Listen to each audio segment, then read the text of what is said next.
On this episode of the Procedurally Generated Show, Ethan sees a three-headed monkey and Tony sees a ghost.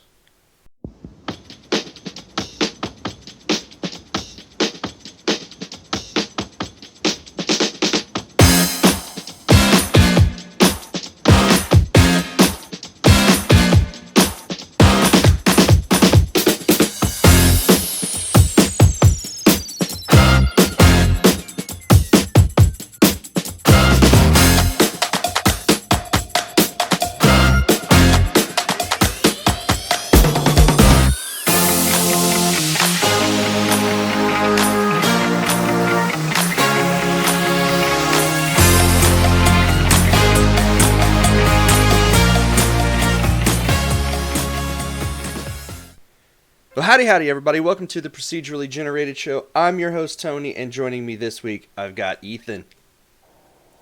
How much Community did you watch this week? Not a bit, actually. I still have All right, see y'all next week, everyone. We're just going to stop the show right now, and you're going to force me to watch Community. Yep, you're going to watch the first episode. You'll be hooked forever. I mean, I've made it halfway through the first episode. You've seen the first episode. Part of it. I've seen part of the first episode, but I didn't watch it this week. Okay. But, like, if I said Abed, you would know who I'm talking about. Yeah, I can recognize, I can maybe recognize some of the characters. He has one of those names that you definitely would recognize. Abed, Troy, Britta, Annie.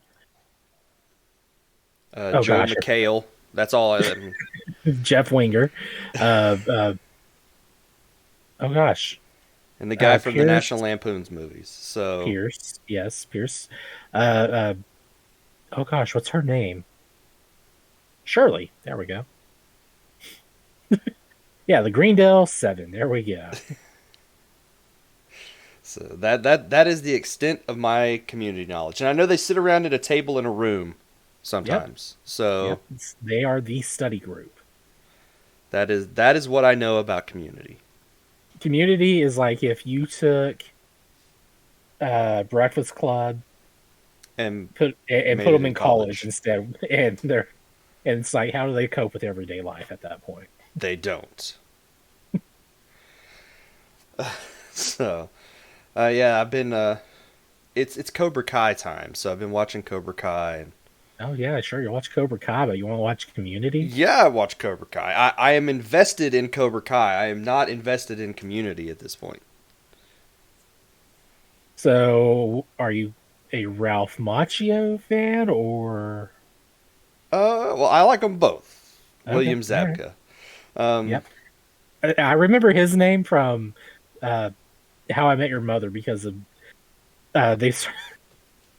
because of a wedding picture thing, and they played Sabotage and called it Zabcatage.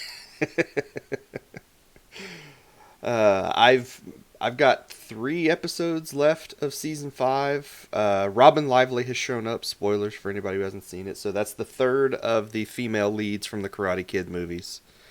And apparently she is Daniel's wife's cousin. Oh. So interesting. Yeah. But by far, my favorite character so far this season has been Chosen. He has been incredibly funny. They did a really good job bringing him back to the show. I haven't watched the show at all. So it's so good. Like, if I have to watch Community, you have to watch Cobra Kai, because Cobra Kai is a fantastic show. It is. Well, if I'm going to watch it, I'm going to have to go and watch Karate Kid 3, because apparently I haven't seen that movie yet. Well, yeah, I mean, there are a bunch of callbacks to Karate Kid 3 this season, so you don't. Well, I mean, I just need to be caught up on the source material, really, is what I was wondering. You don't need to know a lot about what happened in Karate Kid 3, because they actually tell you some of the stuff that's relevant from Karate Kid 3 during the show. Last time on Karate Kid. But Mike Barnes, who was one of the main bad guys along with Terry Silver, is back this season as well. So they've gotten all of the first of the trilogy of Karate Kid movies. And now people are speculating if it goes to a 6th season, are we going to get to see the girl? What's her face? whose name I And cannot then they go to remember. season 7. And we got Jackie Chan. No, no, no, no, no, no. Let's not even pretend that that movie exists. I like to pretend it doesn't, but I have to pretend or I have to acknowledge that it does because of how bad it is, so I can make fun of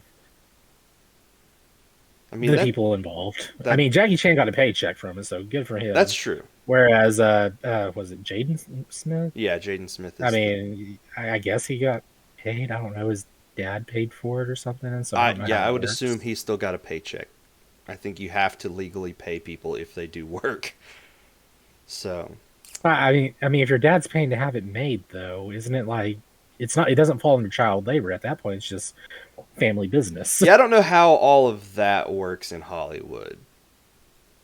So, While it was a bad movie, it was. I mean, I still watched it. I oh, I've paid my seen it. dues, Yeah, and would I watch it again? No, yeah, exactly. but I acknowledge that it exists and that it makes the original stuff much better because it's not the Kung Fu Kid; it's Karate Kid. And to be fair, the Jackie Chan stuff is not that bad. Like, I don't mind Jackie Chan's character in that. Oh, not at all. He's I mean, definitely like, not Mr. Miyagi, but yeah, and I mean, like he tries his best trying to act like Miyagi, but at the same time, he's like, nope, doing this my way, yeah. kind of thing out there. Instead I of the mean, chopsticks, he just if you're gonna flies get Jackie water. Chan, you need to let Jackie Chan do Jackie Chan stuff. That's why you hire Jackie Chan. Yeah, I mean, that's what he's known for. Is like he's his own stuntman. So So, and apparently this week Sony announced that they're making another Karate Kid movie. So I'm very okay, okay. I'm interested to see what they do with that because nothing has been announced that I saw about who would be involved, what if it would be tied into Cobra Kai and the original Karate Kid movies, or if it's going to be something completely different. They're riding that wave of popularity from Cobra Kai. I mean, strike while the iron's hot, man. So I mean, well, yeah, it makes sense, but I don't know that we may be getting Karate Kid overload if they keep this up, and that's not something I thought I would ever say, but Yeah, mainly because I never thought I we'd can see see more that. Karate Kid. Right. But there is a danger of oversaturating the Karate Kid market at this point if they're not careful, because the TV show has found that really nice balance between nostalgia and continuing the franchise.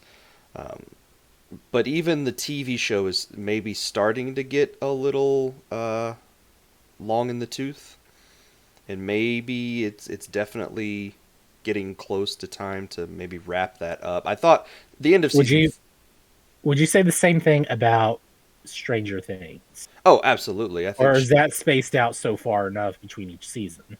Well, the problem they're going to run into is that those kids are just not going to be. They're not kids anymore, and so that sort of defeats the whole premise behind Stranger Things. Right, and Uh, it's like, what was that like at the end of season 3, or at the start of season 3? It's like, wow, these kids are still like junior high, grade school, junior high, somewhere in there. And then at the end of season 3, it's like, all right, we're going to college now. It's like, yeah. wait, Well, what? What happened? they're all Did young I adults at blink? this point, and not. They're even getting to the point where they can't pass as young high school kids. Right. So, yeah, I think Stranger Things probably should be getting close to wrapping up as well. I think aren't they wanting? They're wanting to do a movie, aren't they? I would not be surprised. I mean, it's like we got season 4, part 2, or something coming soonish. Right? No, that's all. All of that Oh, is that's wrapped all. up. Yeah, Oh, okay, all right. So now's a good time for me to go and watch all that. yeah. All of season I haven't 4 is watched it out. yet, Um, the second half of the second half of that season was only 3 episodes. but they were like really long Yeah, they episodes, were right? like feature length episodes. Oh, geez, So they're all an hour and a half long. it's gonna be an interesting day when I get to watching that series again. So, but yeah, Karate Kid or Cobra Kai. I thought season 4 was a really good spot to wrap it up, but now that they've done season 5, I like what they've done with season 5, and I think maybe do one more season and then call it quits for that. I would be perfectly happy for that show to end after Just let season it lie 6, maybe. dormant for like 20 years, and then suddenly it's like a VHS getting dusted off, and people are like, "What is this?" And they're like, "Yeah, it's Betamax." And I'm like, no, you idiot, it's a DVD. Yeah, well, like 20 years from now, I'll be, well past the point of caring about Karate Kid because I'll be 80s, Well, no, I won't. I'll be 60 something, but I was about to say. I'm not that old. Okay, so maybe I'll still be around, and you'll get to that point 20 years from now where people will be nostalgic for Cobra Kai and that crew to come back. So, yeah, it maybe is. I think it's getting close to the point to wrap. It'll be Cobra Kai, the new generation. Will be like, well, back in our day, the show was good. It'll just Not be. watch it. It'll be rebooted, and it'll just be called Eagle Fang. That makes sense for anybody who's seen the show. So, but yeah, I don't know why I started thinking like Mighty Ducks. Like, what would they do with that? well, Mighty Ducks is getting a second season on Disney Plus. So I didn't even watch season 1. season 1 was good. Season 2 is not going to have Emilio Estevez. I'm not sure what I think about season 2 of Mighty Ducks. I thought maybe that should have been a one and done thing. Wasn't Kenan Thompson in like he the was second or third movie? He was in I think the third one. Wow. So, I mean, I guess you could bring him back. I mean, look, I'm sure the guy. I don't care for him as an actor and like stuff today, but like back then, it was like, oh, that's cool. Yeah, Kenan Thompson, all right. So he just kind of seems like a jerk, like off camera from some of the stuff I've seen out there. I don't know anything about him off camera, and I don't watch a lot of, I don't watch I Saturday do Night recall, Live. like, So there was like a thing where someone, it's Awu for Achievement Hunter. One of the fans said, "Hey, will you do this? Say this thing?" And so I think they had to write it down for him, and he just like completely mispronounces it, and like you could tell he just didn't care to even do it. Yeah. And so it's like, it kind of hurts when you see someone that's like, this actor you would watch all this stuff, and you're just like, yeah, this is one of those things where it's like never meet your heroes. Yeah. Anyway, but speaking of heroes, there are some heroes you really do like to meet again, and I think maybe Guybrush Threepwood would be one of those. Indeed, he would be. And that is Tony's segue into the return of Monkey Island, which I played this week. Oh, so have I. It is. Oh man, I love this game. It's so good. I was going into. I was like, I'm gonna hate this art style. I'm gonna hate this art style. I'm gonna hate this art style. The gameplay better be good. I'm gonna hate this art style. See, I was the exact opposite. I went into this thing thinking I absolutely love this. This fits perfectly with what I think, because I'm not as big into the Monkey Island franchise as you have been. You don't have you don't have the nostalgia filter on, because there is no nostalgia filter for you on this one. No, my only experience with Monkey Island before this was the WiiWare game that had a really bizarre, the Tales of series. Yeah, from Telltale. I think it was. I'm not 100% sure, but it was Tales of Monkey Island. Yeah. So that is my only real, aside from a little short stream that you made me do one time with some Monkey Island game back in the day.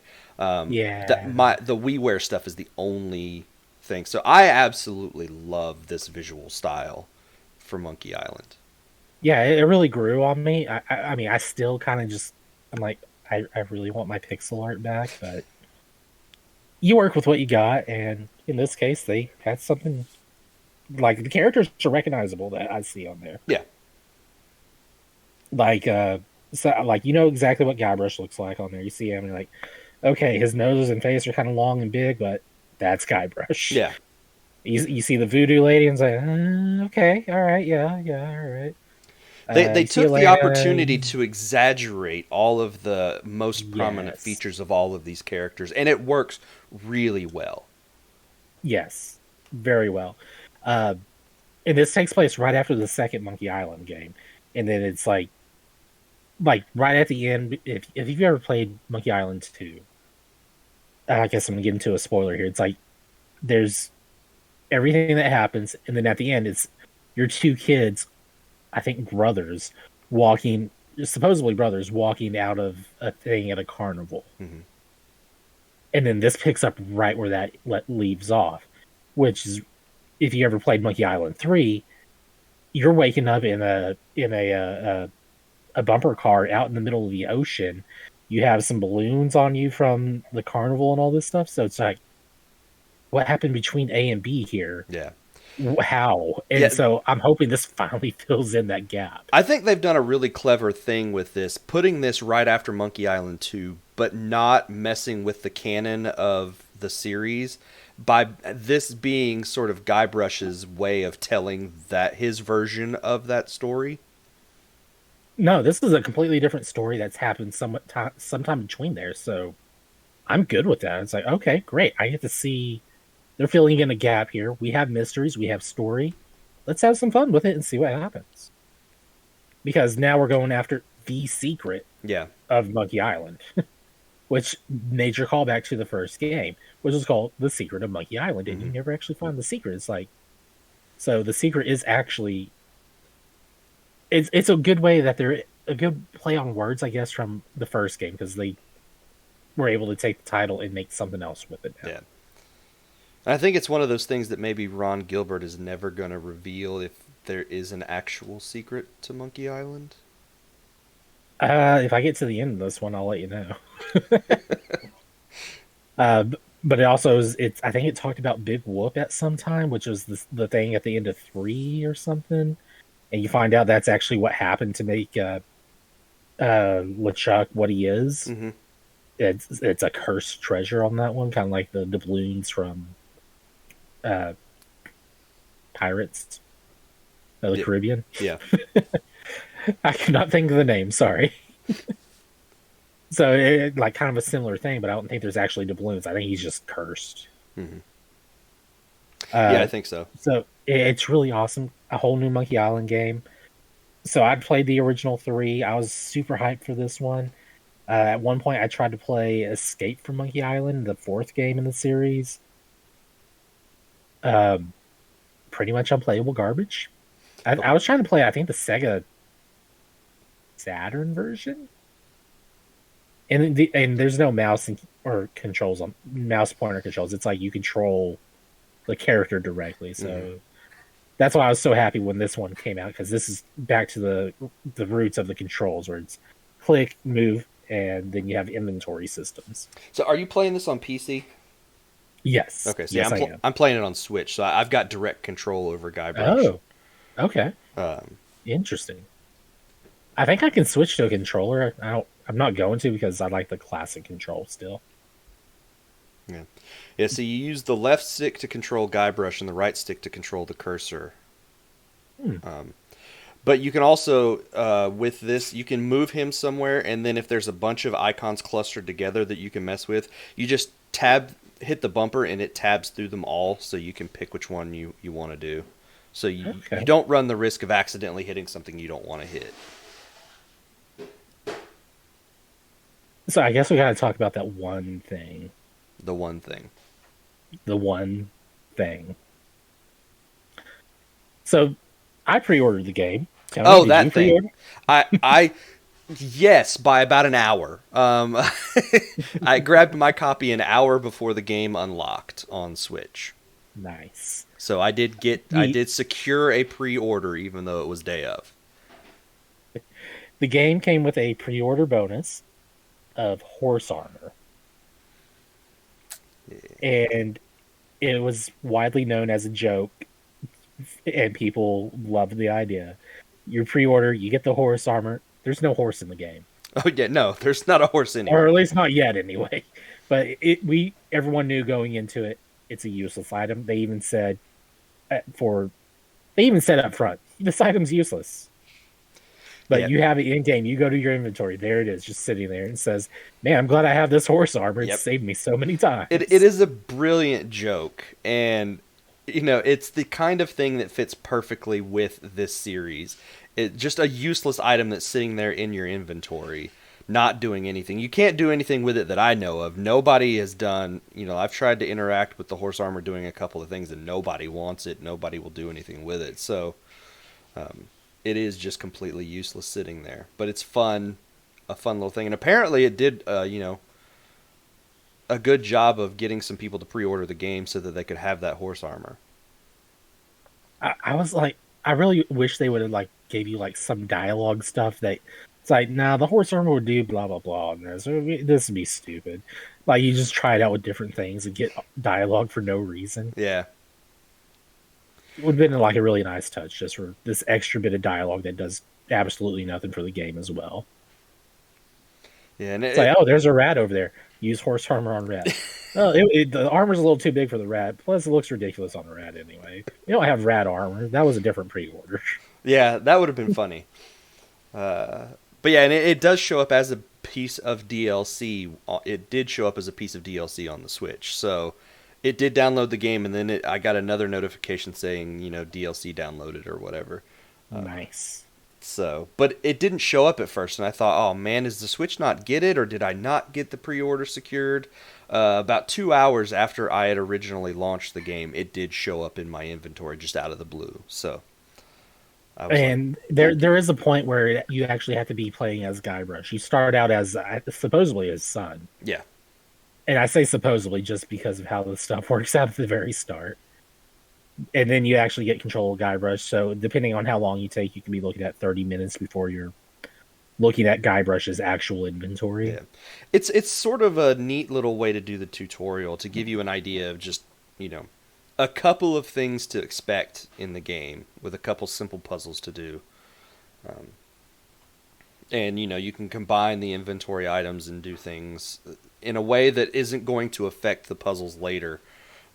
And mess you up before you get a chance to gain control of Guybrush. I did like that they made it where you can just skip the tutorial altogether. I think you have to go to the fence place doing something, but after you do that, once you're in the playground area, you can just go to the fence at the end, and it's like, are you sure you want to skip this? Yeah, it's like you're not going to be able to come back if you do this, but you're like, okay, yeah. And I liked in that little tutorial section the way they did the hints, where you could talk to the other kid who's running around with you, and he'd tell you, I think this would be a good idea, and you'd go off and do that. It took me a while to figure out that I can just pick up the ketchup off the ground. Yeah. I kept trying to use the hot dog, corn dog, whatever it was on there, and it just wouldn't work. The scurvy dog. dog. I got to pick it up and then put it on there. Yeah. Oh, I get it. That's another thing. The hint system is really good in this game. They did a really good job implementing the hint system. I've used it a little bit. I had to use it one time. You end up and I hated it. I was like, no, I don't want to use this. I don't remember where you get it from, but you get a book. It's just called a hint book. Lady, I think. And it gives you if you use it the first time, it gives you a very vague hint about, kind of go over here and, look around or whatever. And then as you say, I need another hint, it gets more and more specific as you go. Until it just tells you outright what to do. Yeah. And it's there. Which is what I had to do, because it's like, well, you need to do this. It's like, no crap, book. I already know that. How do I do that? Yeah, exactly. And it's like, well, do this. I'm like, yeah, and it's like, okay, go talk to the person here and ask them for this. Oh, okay. Yeah, the one time just open up with that. The one time I used it, I had to get them to give me the very specific hint, and I was like, because I know what to do, I just was missing one little thing, and it was actually when I needed to get the map for the mop. I needed to get the book to give to the. I don't want to spoil it, but I had to get a book to give to somebody else, and I couldn't figure out the proper order of things to say to Carla to get the book that I needed. So it was like, yeah, that's where I messed up. That was it, because I could not figure that out, and I think it finally said, "Hey, go look at this." I'm like, yeah. Yep, I was missing one of those little hints there that is an environmental thing that you can completely miss if you're not paying attention. Yeah. And what's stupid is, like, you can keep doing the thing over and over and over and over, and you can miss out on that middle piece there. It's like, if you get the first thing wrong, it's that you give her the thing, she gives you a hint saying, "Oh, you're not sorry at all." And it's like, "Oh, wait a second, all right, let me redo this." Yeah. And then she'll reference the thing that you did last on there. It's like, but she needs to reference the thing in the middle, not the thing at the last. Yeah, and she wouldn't directly reference the thing in the middle. So yeah, it's like you don't know what you're messing up on, and that's why I had to get the stupid hint book because I couldn't figure it out. Yeah, that was the one spot I needed it as well. But yeah, I am enjoying the heck out of this game. It is so good. Yeah, I'm actually streaming it. The whole like everything I'm doing on there, I'm just streaming it. Yeah, I actually just got not to been Monkey watching Island. your streams because I didn't want to spoil any of the puzzles because of the nature of this kind of game where it is everything about it is just the puzzles.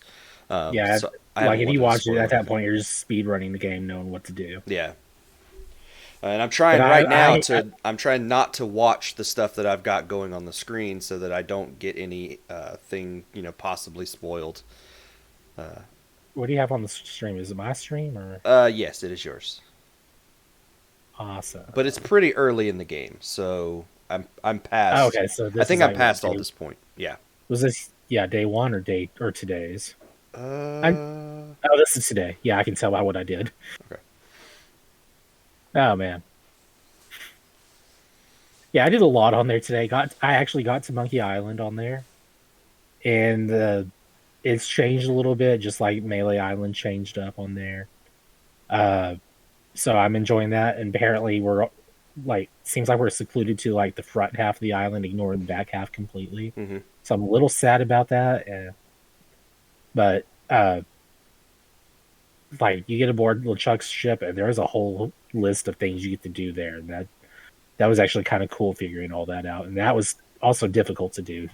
So I bet, Tony, I'm betting you'll probably use the book a few times there. I got lucky, didn't have to, but yeah, you never know. I am playing on the harder difficulty. I thought briefly about just playing on the casual mode, which makes the puzzles a whole lot more simple, but I didn't want to do that.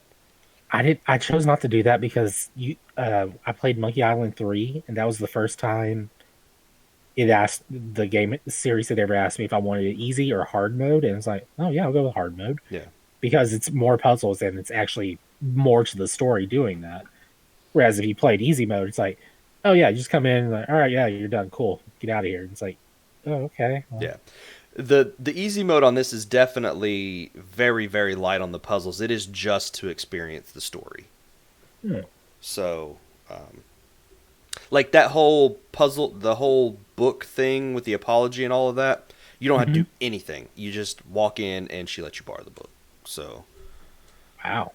It skips all of that. We had to go and find a frog or pay for a frog and then write a story on its stomach and then give it to her, and then she gives it back and like rewrite the story on the stomach over and over. That frog, he had to have some thick skin on his stomach. Yeah, I think in casual mode you have to have the frog and you just give her the frog, but you don't have to write anything. Okay. So, but yeah, the game is really, really good. It was a surprise when they announced this. Monkey Island is one of those things I thought maybe we would never see again, because adventure games have kind of, I guess, not really gone out of favor, but there's not as many of them as there used to be. There really isn't. I think the last closest thing to this that came out that was widely popular was Thimbleweed Park. Mm-hmm. And that used that pixel art style, so people were really enjoying it. It was like even Guybrush and Maniac Mansion characters. Oh my goodness, why can't I talk? They showed up in the game too. They were like matching the art style of that game. But yeah, I mean, I really enjoyed that. If I'd known it was a Kickstarter game, I would have backed it. Unfortunately, I didn't. But I mean, it's still a great game. They even say go to the Kickstarter page so you can get your hint for this one puzzle here. So. And I did see on Twitter that Ron Gilbert's, talking about wanting to revisit Maniac Mansion, and I kind of would love to see that again. Yes. That's one of the few games of this style my wife has played and absolutely loved. She played that back on the NES. It's such a great game too. So I would love to see a revisit of Maniac Mansion at some point. I would really like to see Maniac Mansion. You control 3 people at the same time. You're constantly switching between them. They all have their own inventories and trade stuff, but they have to be like in person to trade. And then it was like one of the first games to actually start with cutscenes and all that too. And this is on the NES. Yeah. So it was like all this unheard of stuff happening on there. And it's just phenomenal how that advanced gaming technology and story stuff today. Yeah. And I would just love to see someone bring that back, but make it like a three option to have multiplayer, like a 3-player version of that Oh, that game. would be really fun. It's like, all right, I'm gonna go to the pool. You go to the library. Okay, I'm going upstairs. I'm gonna take care of this. All right, cool. Synchronized watches. Go. A 3-person adventure game like this could either be the greatest thing or the worst thing ever. So, It really it would all fall under like cooperation yeah. and puzzle variation and stuff. So, as like Maniac mentioned, the whole point was each of these characters has their own specialties. Hmm. Like if you have Bernard, the nerd guy, if you get him to a certain point, he's not going to progress because he is scared of the tentacle monsters. Yet the other characters like, here, have some candy, and the monster's like, oh, okay, see ya. So Yeah. if you have him, you're automatically locked out of like certain content. But at the same time, you're accessing additional content that because he can go and like do the science stuff. Hmm. So it's like pick your class and here you go. Yeah, Yeah, I would love to see a game like that. That is a fantastic idea. I need to. Can I go work for Lucas Arts or whatever it is these days that they call it? Just be like, hey Ron, this is the game I want. He's like, okay. I want 3-player co-op Maniac Mansion. Let's do this. So, that would be great. Well, is that it So, for yeah, Monkey Island? that's. I think I'm good about with Monkey Island for now on the talk. All right. Well, in that case, I have been playing a little bit of a game that just came out this week. It's on PC right now. It's coming to consoles later this year. It's a game called The Outbound Ghost, and I absolutely love this game. It is very heavily inspired by Paper Mario, those original couple of Paper Mario games. The developer is a guy. He said, I started working on this when I was 19 3 years ago, and it is now coming out, and it has been a labor of love, and it is incredibly good. Like the visual style looks exactly like you can tell, you can see those inspirations from Paper Mario in the visual style, with the characters especially. The one thing I would say, maybe going into this, I was expecting something that had maybe a little bit more charm than what it's got. Like those Paper Mario games are funny, they're clever, Mhm. they're cute. And so far, at least early on, this is a much more sort of semi-serious story about a village that every person in the village has died, and you're trying to figure out why. And so the tone and the feeling around the game is a little bit more somber than something like a Paper Mario game, at least so far. That's the way it seems to me.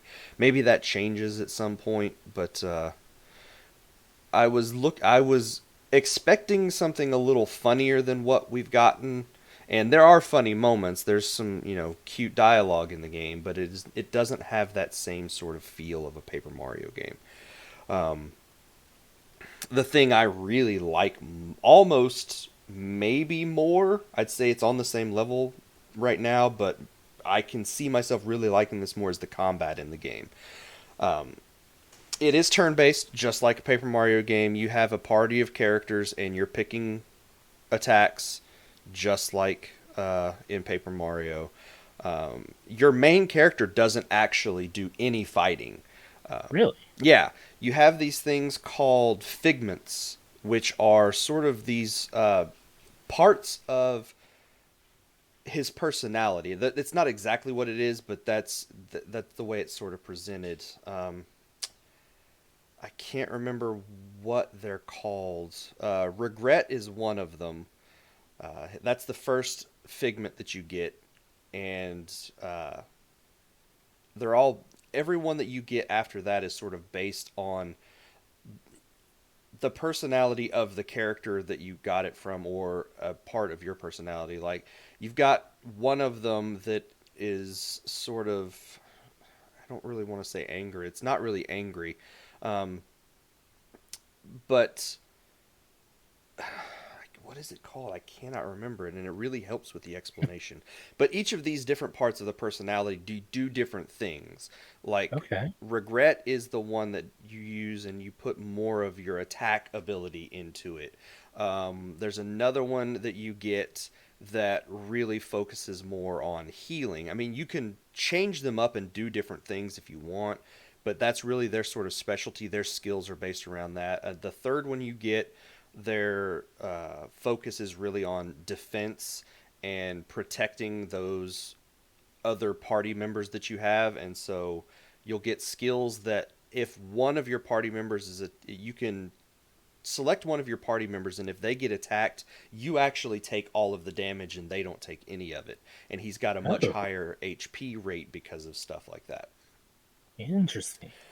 But then, in addition to that, each of these figments have these aspects or these abilities where you can give them three of them, and they do different things. You can craft these things that will give you like extra attack power, or it'll give you a lot of extra attack power, but you lose some of your ability to do defense, or you'll get the ability to raise party members who have fallen, or uh, you'll up your defense, things like that, and you can take those and mix and match those to sort of min max your abilities with those different characters.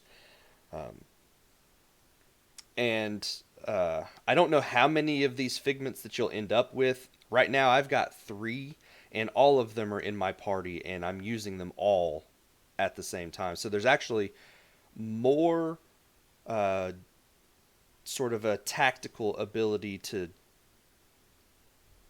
go at these fights than something like a Paper Mario.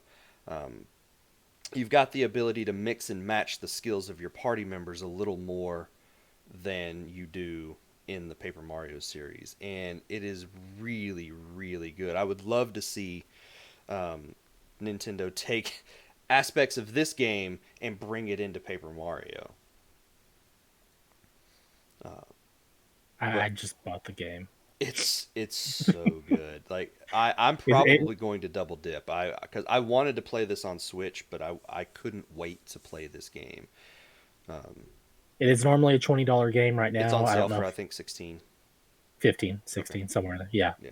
So I don't know how long it's going to be, but the earlier you get on it, the more likely it's going to be on that launch discount. Yeah, but I would say absolutely, if you like those early Paper Mario games, you will 100% love this game.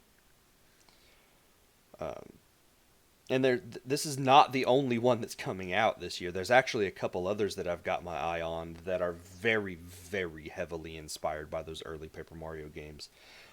And I follow them all on Twitter, the developers, and they've said very much, I was getting tired of waiting for Nintendo to do this, so I just did it myself. Um, and unlike some games where you can see that inspiration, it's almost a clone. These are not clones of that. They're taking some of these things, but they're very much their own thing. They're very different from Paper Mario, while It's still more like they're taking the style yeah, instead. they're taking the best parts of that and then wrapping it up in their own thing.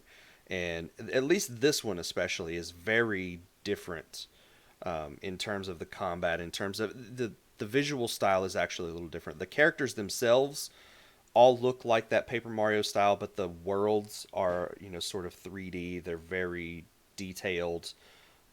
You see like grass blowing around, and it's a much more 3D environment than something where Paper Mario is really a sort of 2.5D sort of thing. Those early ones where you're just moving left and right, but you have a little tiny bit of depth that you can do. These are very much 3D environments,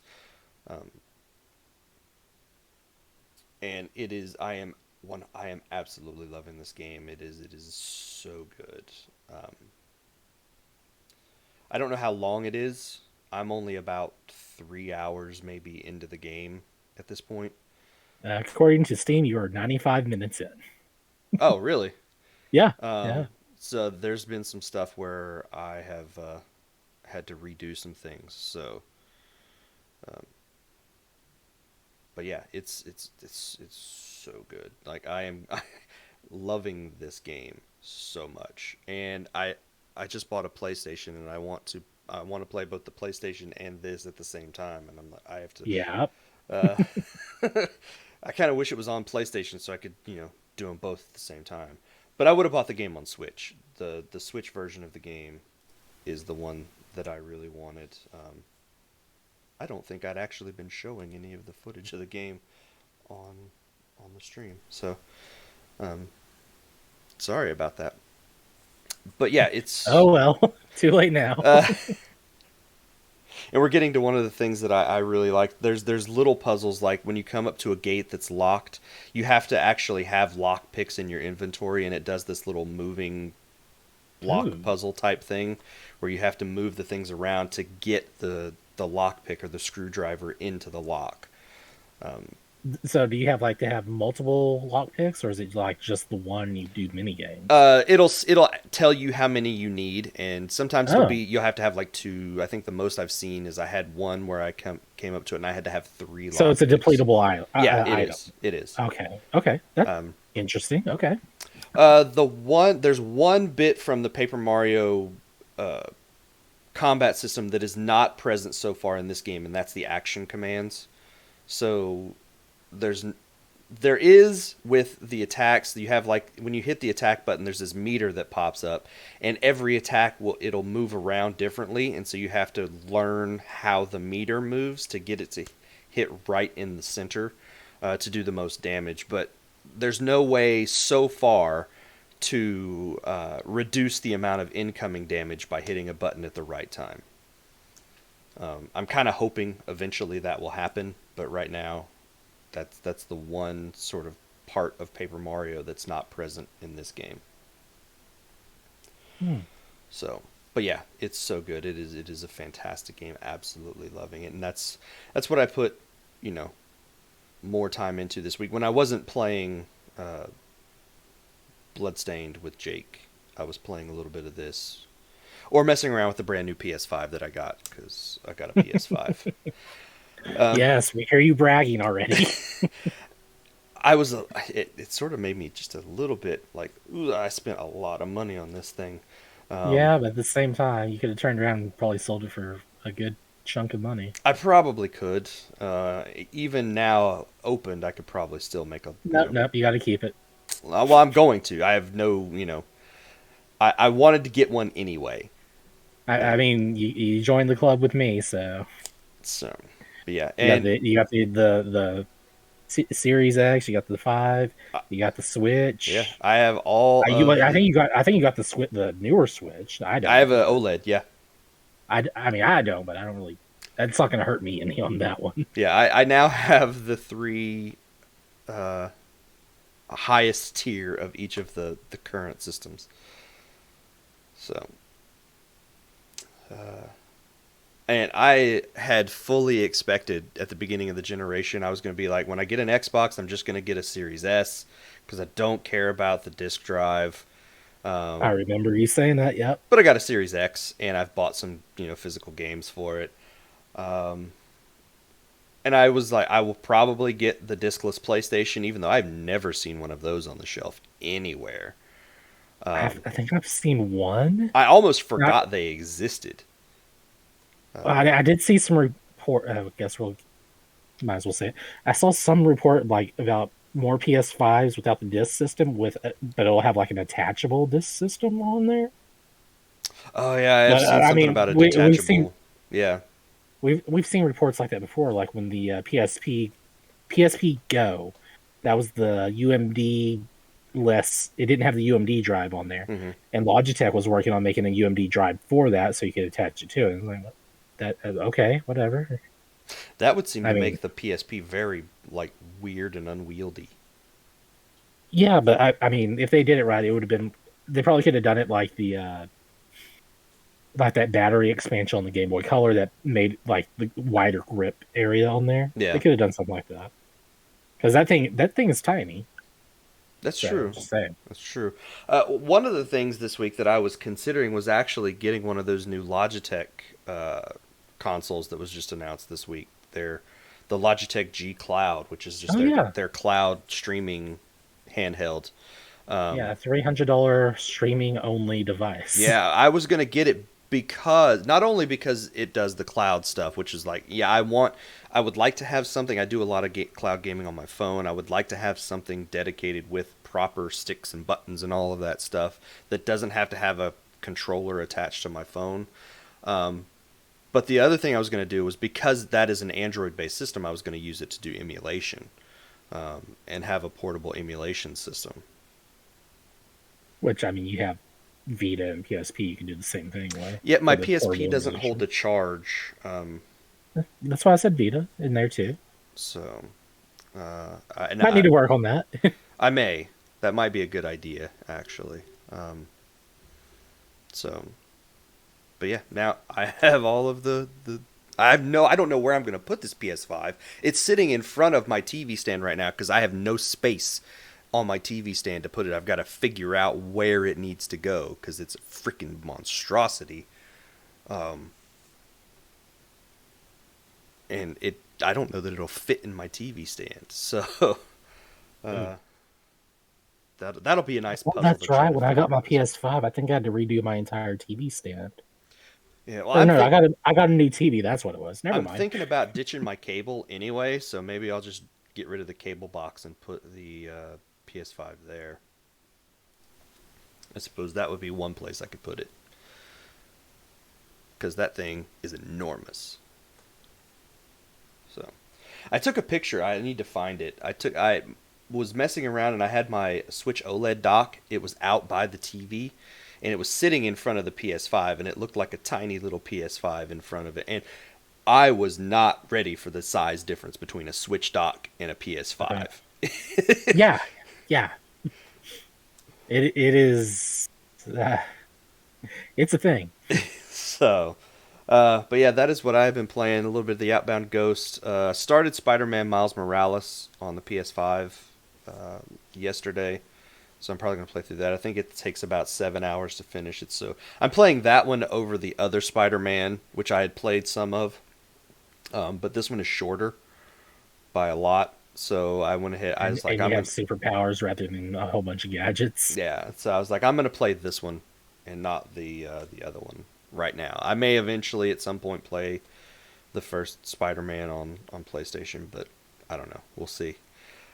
But that has been it for me. So how about we take a quick break? We'll come back and we'll talk about the news. So in the news this week, Nintendo. Or I guess I don't think it was Nintendo. I think it came from Screen Rant, maybe. Um, Uh, I mean, obviously it would have come from Nintendo or Illumination, but we have a Nervous date time. Oh for wait, no. Yeah, New York. Okay, yeah, go ahead. Sorry, I'll we stop. we have a date for when we'll see the Oh, first teaser all trailer right. I'm for. going to interrupt you. It was New York Comic Con. Okay.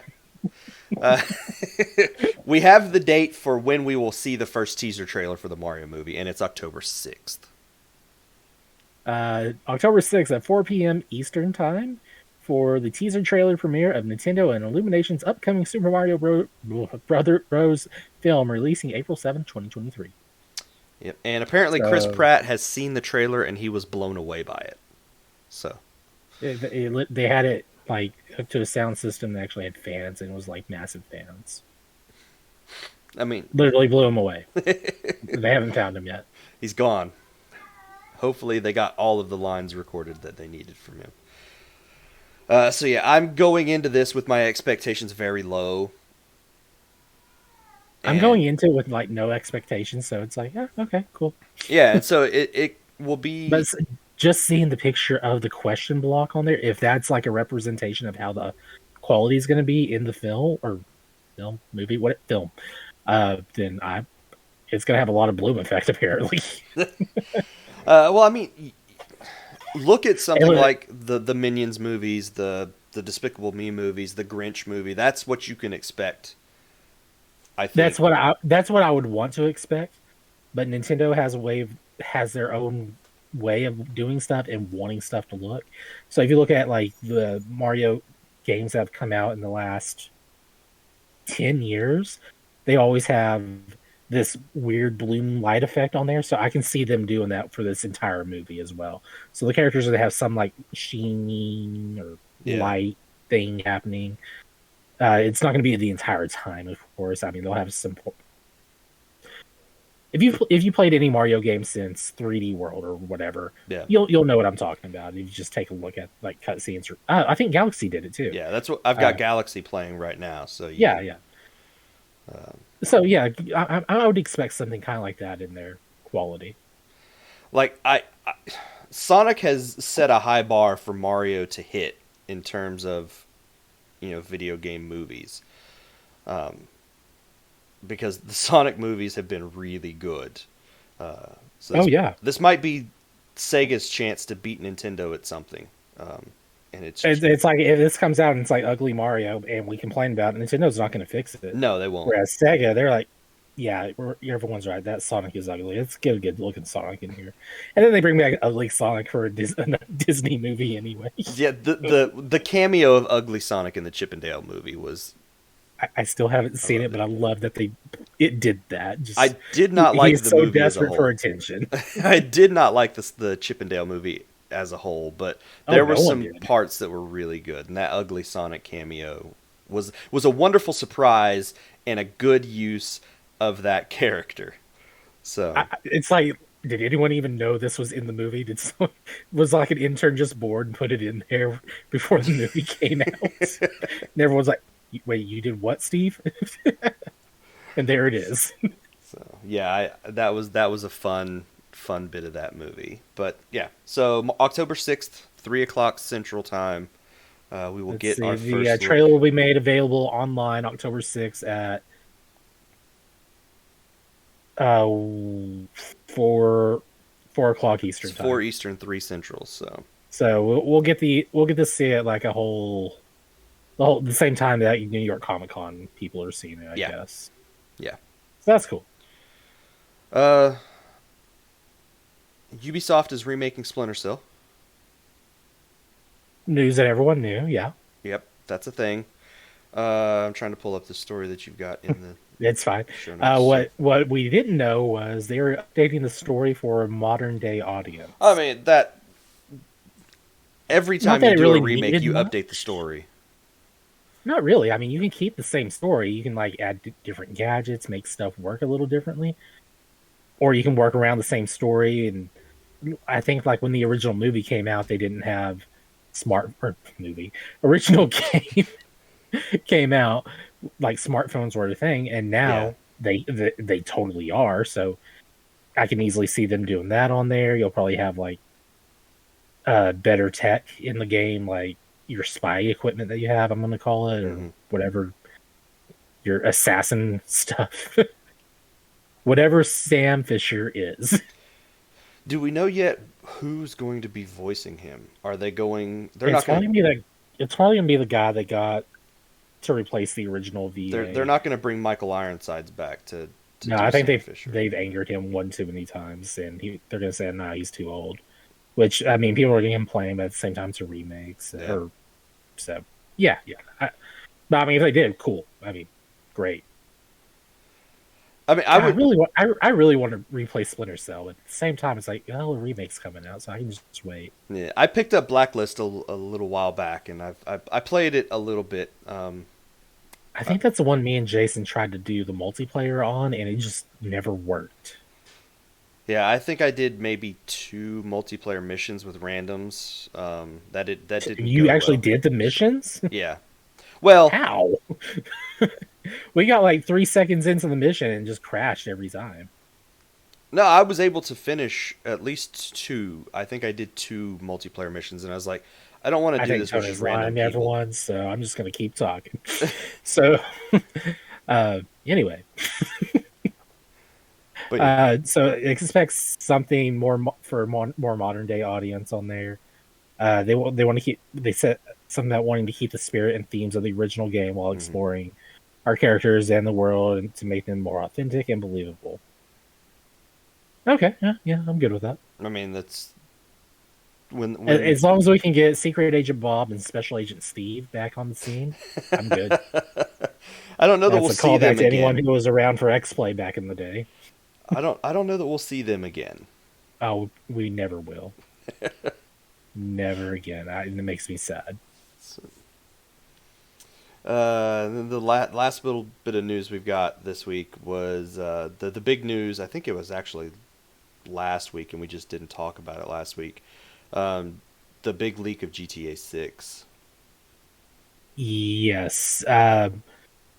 So there was apparently a big hack that happened or something. I think we had like 90 or There's 9 or 90 video. I 90 forget what it was. minutes worth of footage from GTA Yeah, 6. it was just footage of GTA 6. I think there was also like some Diablo 4 stuff that was out there I think so. Yeah. and something to do with Uber being out there as well. I don't know what the Uber stuff was, but don't really care about that because that's not video game related. Oh, that. See, I Uh, don't know about that. but like this is like super early footage. Like I guess you could say more proof of concept rather than actual game. Oh, it's very early alpha footage of GTA 6. Yeah, and apparently it's a great way to find out how ignorant uh, Most internet people are. dwellers can be. Yeah. You had a lot of people saying the game looked awful and they're not going to be buying it. And, well, that's because the thing is, that game is not going to look anything like that when it comes out. And I loved that after this, you started to see a bunch of developers on Twitter that are like, if visuals are the first thing that gets finished in a game, because that's what somebody said about the leaks, was Well, a that lot of them are saying. it shouldn't look like this because the visuals are the first things you finish. And the developers were like, no. That's usually the last thing you do. The game's got to work before you can make it look good. And you saw tons and tons of developers showing very early alpha footage of games with like block characters and the Yes. most basic environments that you could imagine, I just think to my show you favorite that the game was working. I think my favorite was the like that T-Rex monster thing from Horizon Zero Dawn. Oh yeah. They were showing that fight and it looked cool even in the blocking form. I was like, "Oh, I want this." It was like, "Oh, they're fighting a Lego monster." So it's like if you think graphics are the first thing that's done in a video game, you obviously don't know anything. Yeah, you So don't know how games are made. it's like if you Uh, want graphics done first, be my guest. But good luck getting all the rigging and stuff done after that. And the best thing about it is I love behind the scenes stuff of like movies and video games. And so seeing Oh all of this yes, early alpha footage of stuff and seeing, the mass support, if anything, is amazing. And so we've gotten some golden gems that are just coming out of the woodworks, just in masses of yeah, this. like I love to see how games go from the very early concepts and just seeing if something that you are thinking is going to work and you're just like, I got to put a block on a screen just to see if this thing moves in even remotely close to what I am wanting it to do. I love to see that step by step process of things taking form. It's actually really interesting to see, and especially if you get a chance to where some developers who do behind the scenes stuff give you like an in motion sort of time lapse of that stuff, and you see it start to really take shape. That I love behind the scenes stuff of this. So that's been the best, I think, aspect of this, is getting to see a lot of that stuff. Yeah. But yeah, people Oh, judging GTA 6, which is not going to come out for probably 2 more years, at least. yeah, definitely. And seeing the reaction to that has been both interesting and promising and disheartening all at the same time, because a lot, just to see how many people are judging the final product of something. Like, I'm not going to play GTA 6. I don't care about the GTA franchise. but it's not been fair to them to see the reaction by most people. Yeah, and a lot of the stuff they were using was like GTA 4 and 5 assets anyway. So it's like, what's the deal? Why are they complaining about this? Yeah. They're like, oh, this looks like it's like. Did you not play GTA 5? Do you not recognize this stuff already? Yeah. So, but that's also going to have an effect on people who do any kind of coverage for video games, because developers are not going to want to give people access to their stuff if it's just going to get leaked before they want it to be out. And Yeah, because apparently the source code for this was also like leaked, or part of it was leaked or something. So good thing it's early. So I mean, it means they have to make a whole new source code, but yeah. So, it'll be interesting to see how the sort of promotion of GTA 6 changes because of this, if it does at all. Like I would imagine it's going to. They're going to put like a story about this in the game now. Oh, I'm sure there will be a mission where you have to go and stop someone from doing something like that. Yeah, absolutely. They're going to call it Watchdog, and that's going to be the mission. So they'll probably make a really good joke out of it. So, but yeah, don't leak stuff if you get access to it, because that is not a cool move. You did it for clout, and you're going to get arrested. I think I saw some news that the guy that leaked this stuff, who I think was a 17-year-old kid, there's some legal action that's going to be happening. Yeah, so. There's like FBI here, and then like London's police force or something tracked it all back to him. Yeah. For now, anyway, it's been tracked in. No one telling how much else will be in there, so not good. Yeah. But I mean, you mess with big corporate companies like that, something's going to happen. So, yep. But that will be the show for this week, I guess. So, thank you very much, Ethan, for being here. I'm actually looking for a random video game quote to end the show on, and I got like a list of 100 of them in front of me, and I don't like any of them, so there you go. Now you know. Cole should be back with us next week. Oh, wait, here's one. Praise the sun. There you go. Praise the sun. That's a Dark Souls. Oh, I was trying to make some joke and nothing came to mind quick enough. That's a Borderlands thing, right? I just said it was Dark Souls. I know. The joke is dead. I suck at jokes.